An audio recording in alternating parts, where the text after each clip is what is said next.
What to do when this happens?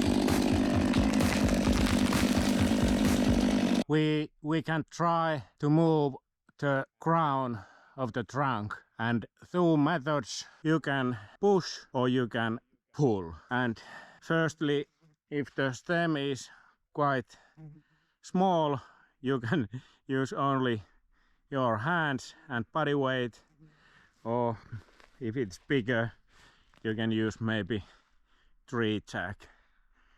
And in this case, when you try to move the crown, you don't touch the hinge, because we want the bottom of the trunk to stay on its place. So don't do any sewings to the hinge. And we can try to pull it.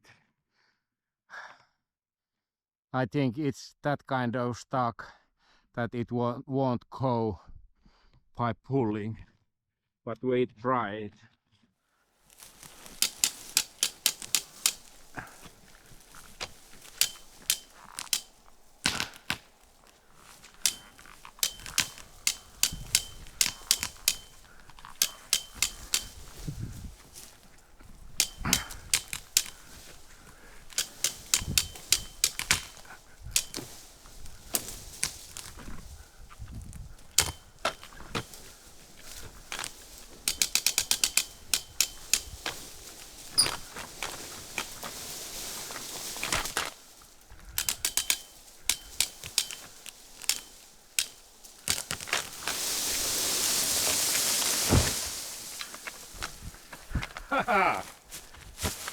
We did it!